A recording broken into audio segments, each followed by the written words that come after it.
सभी लोग के प्रणाम बा। एक जने के गीत गावत तनी, आप लोग सुनी जा। सगुनी हरदिया की नाए लाग, धोतिया रंगाए लागल हो। घरे घरे का डबाटाए लागल, बाबू के जनवा लागी हो। घरे घरे का डबाटाए लागल, बाबू के जनवा लागी हो।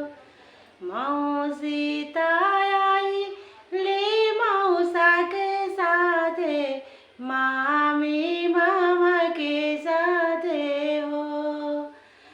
फुआ जे आइली बनिहार साथे, बरुआ लाजा गइले हो।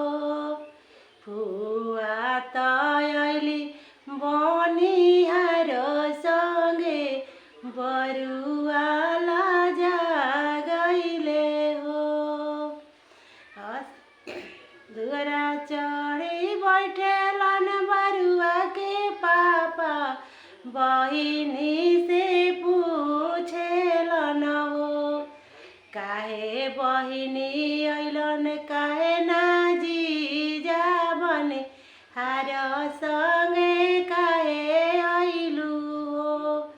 काहे बहिनी अइलन नाही जीजा त, काहे अइलू बनिहार संगे हो।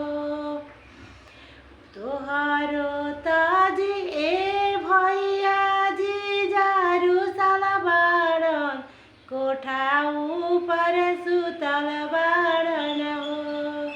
तोहार बहनैया भैया रुसल बाड़न, कोठा ऊपर सुतल बाड़न हो।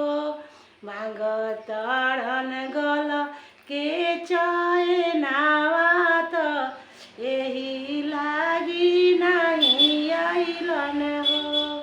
मांगतड़े सोने के अंगूठिया त, एही लागी नाही अइले हो। आता ना बचन सुनली बरुआ के मम्मी, हंसी हंसी बोलेली हो। भले नाही अइलन ननदोइया त, नेग हमरो बची गइले हो।